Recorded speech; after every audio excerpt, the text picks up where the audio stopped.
linisan natin to.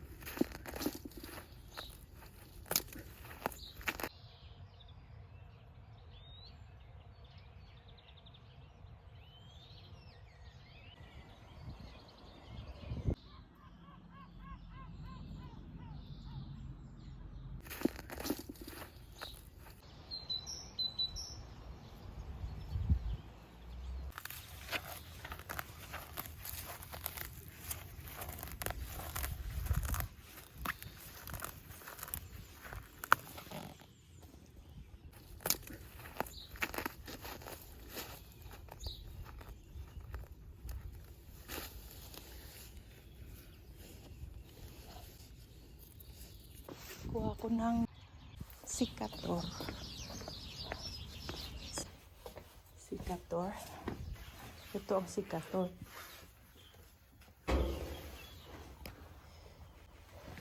Ito bagong tanim ko.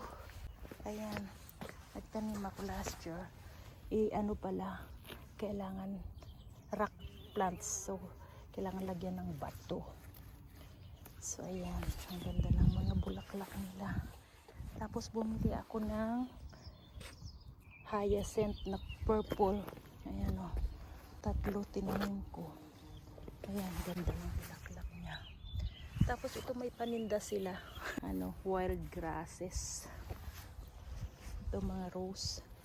Ayan, okay na siya. Nagbukaan ng mga tulip. Kuha ko mamaya pang salad. Ito din o. Ito, mali ang tubo. Malayo siya. So, ilipat ko yan. Ayan, o. Anemone ba pangalan nito? Or, I don't know. Nakalimutan ko pangalan niya. Ayan, nagbukaan ng mga tulip.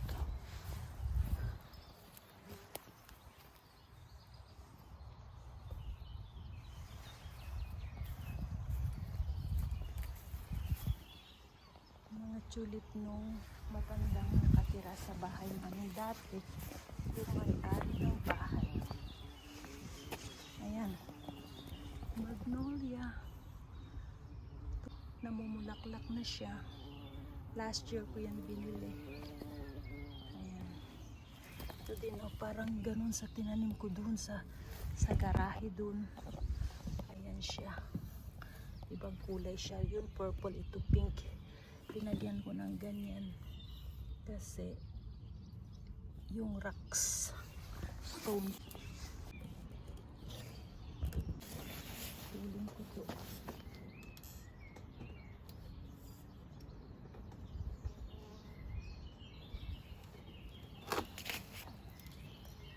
Ayan,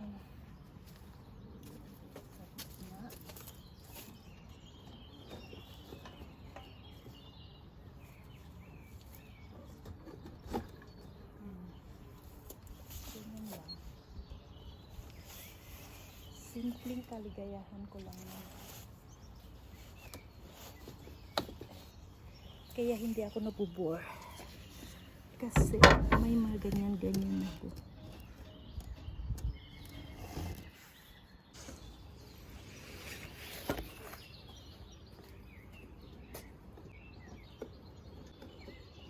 Tapos kuha tayo ng tulip mamaya.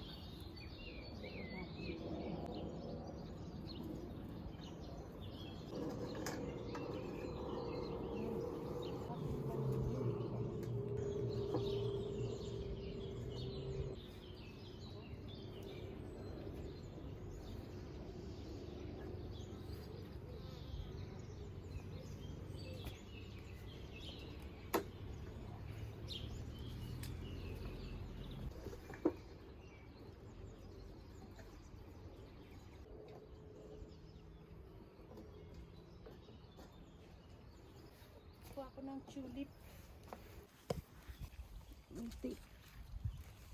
Red.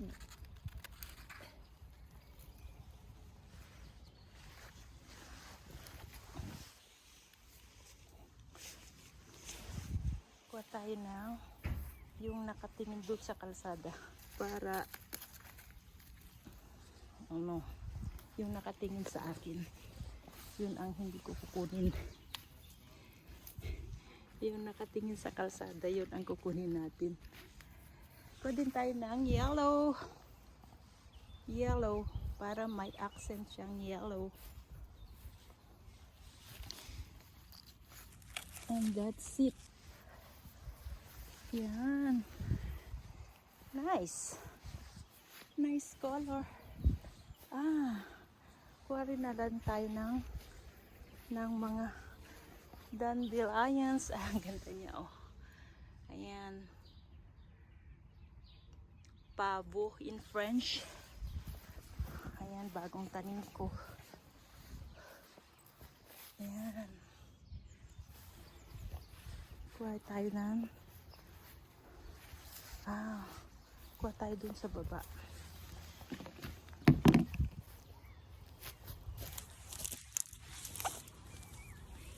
Ito, bukang-buka na.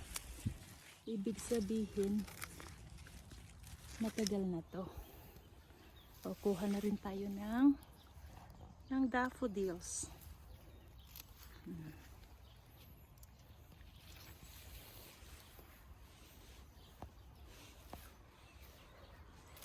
Ayun pa ang isa. Ayun pa.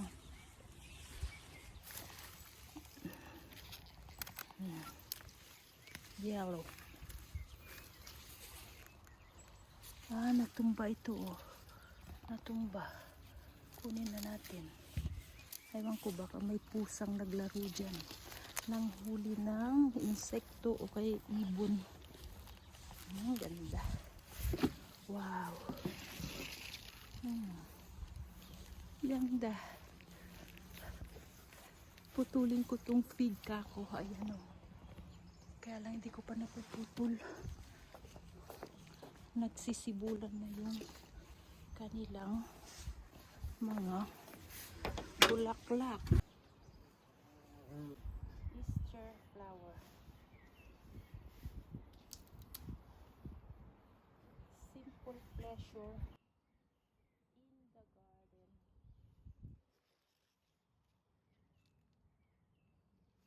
Super ganda.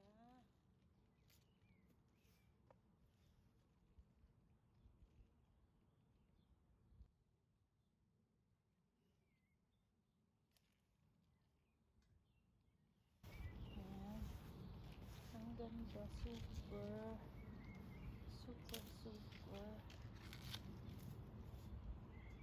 wow, so nice.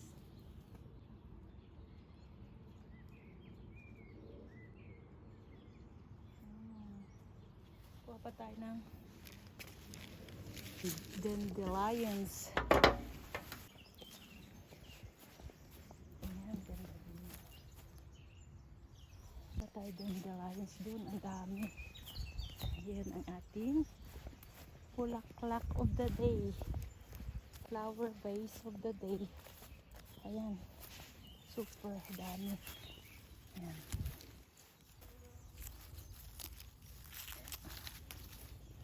Ayan, kuha ko ng mga dahon mamaya for my salad.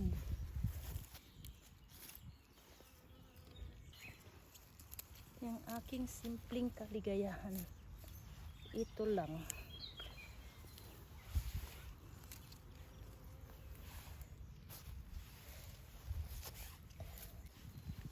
Relaxing. Nare-relax ako pag ganito. Kaya hindi mo ako na kailangang magbakasyon kung saan, because I am happy what I do.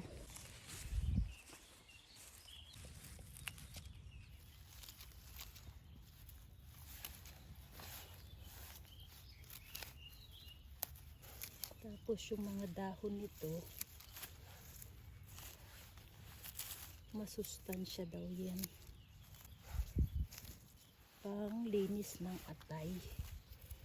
Yan. Pwede na siguro yan. Pwede na yan.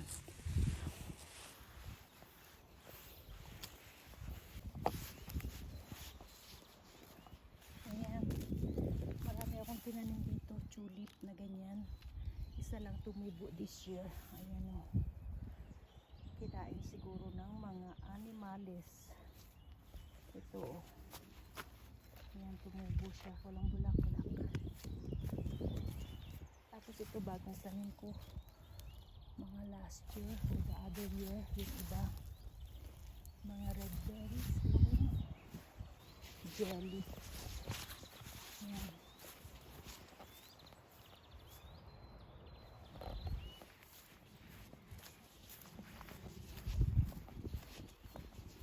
Ang ganda ng aking flower place. Easter tree. Kuha lang ako ng mga bottles.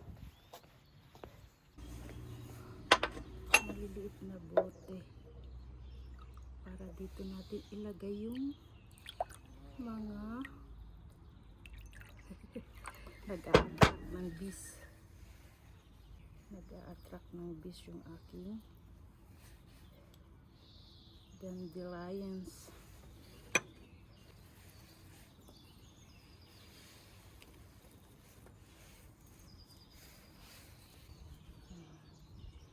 Ganyan lang. Low twigs. Loose stem. Ano ba yan? Low stem. Ganda ng flower vase. Oh.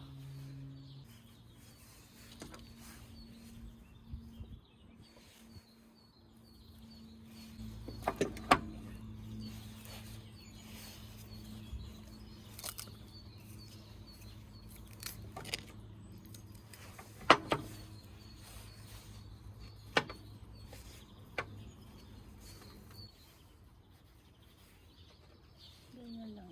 Shoot lang natin doon.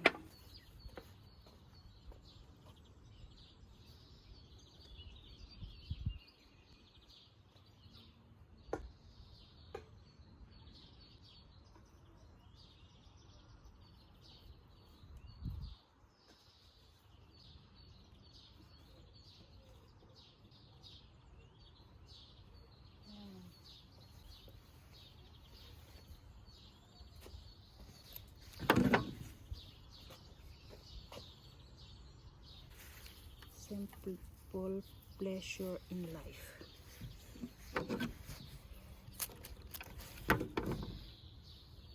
Not expensive. It's free. Wala akong binili dyan. Pasok lang. Yan. Ganda.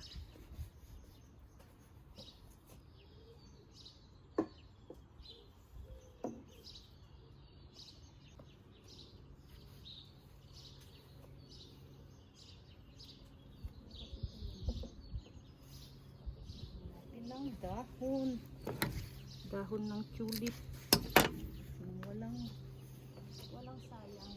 Everything is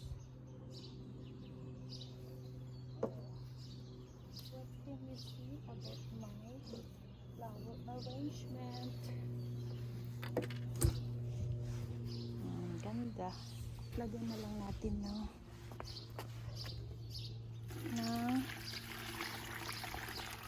tubig.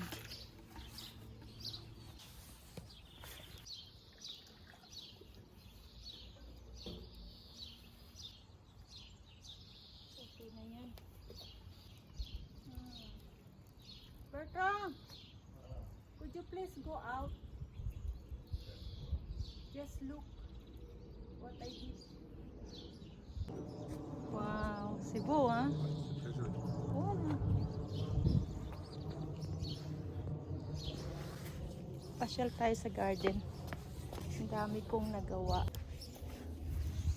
Ito, double siya. Wala akong ganitong nakita, kaya hindi na ako bumili. I am just contented with one. Kaya lang facing always the sun siya in the morning. Hindi siya gumaganon.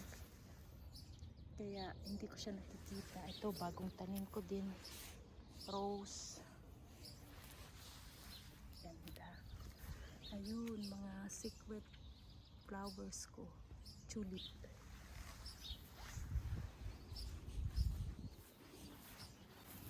Ito, namumulak na siya, yung cabbage na purple ang kulay niya. And then, ito, tanggalin ko na siya. Ayan, namumulaklak na din ito. Oh. Bumubuga na. Maraming seeds yan. Nagsa-self seed. Tumutubo siyang mag-isa. Nahulog yung mga Christmas decors ko. Ayan. Namamatay ito. Super dry. Ayan. Dami.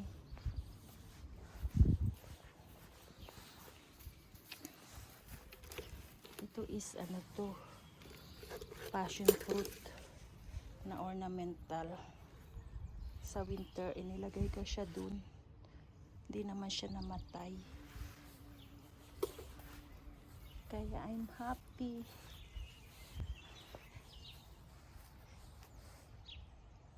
Ayan. Umusbong na lahat mga roses.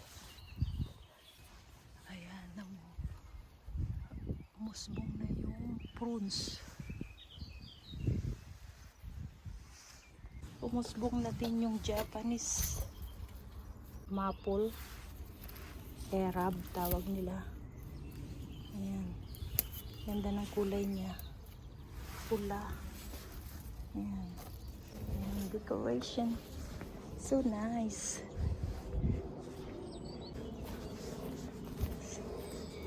May simple pleasure in life. Ito, ganda niya. Magligpit na tayo. After breakfast, ilagay natin to. Naputol to nung nagtanim ako ng yung mga bulbs kasi nagsitubuan sila sa hindi dapat tubuan. Ayan, may accent siya na purple, yung yellow, ganda. Yun lang. Ito bagong tanim ko, inilipat ko.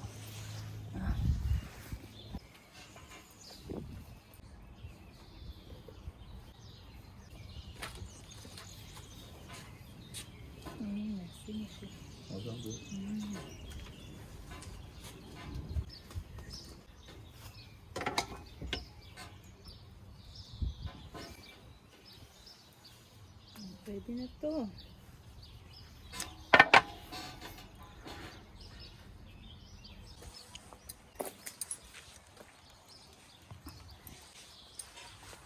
Wow. Oh, diba ganda.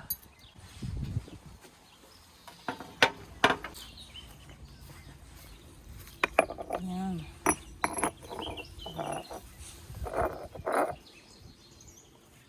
Happy Easter, everyone. Kuha tayo ng main ingredients natin. Pala, accent ingredient. Kuha tayo ng tulip. Ayan. Mga bagong sibol. Dapat, kaya lang hindi ko alam kung saan yung bagong sibol. Kaya ito na lang ulit ko yung hindi pa bumubuka. Ayan. Ito kasi is masarap ito sa salad. Diba, nag-vlog na ako dati for the salad, yung mga tulip. Kuha tayo ng pink. Asan bang pink? Ito bagong sibol yata to. Kuha na din natin. Para may pink, may yellow, at saka may red. Ang ating salad. That's my salad. Ha? Ang ganda, super. Ang bamoje. Sa akin yung marami.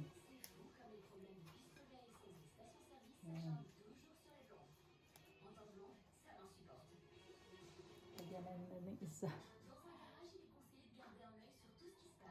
Dalawa. Tatlo sa anak ko. Yan. Sa akin marami.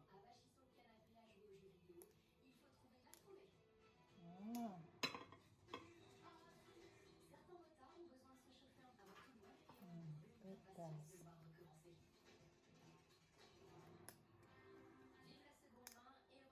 Masarap yan.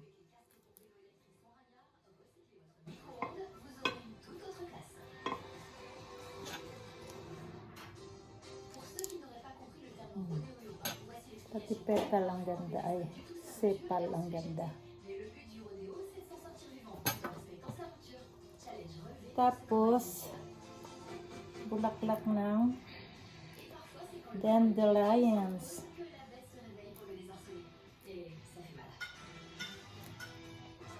Ayan, colorful ang aking salad. Malit yung plato. Mas maganda ito pag malaki yung plato. Kaya lang, yan na yung na-prepare ko. So, just leave it like that. Yan. Ganda. Ganyan lang. Final touch. Lardong. Yan. Cebula lardong, no? Ha? Tipe? Lardong? Jack. Wala. Cebu. Cebu to sa. Wala. Cebu. Bon appetit. Ang pitila pa. Jack. Klug. Happy Easter everyone. Salamat sa pakikinig, panonood. See you next time for my next vlog.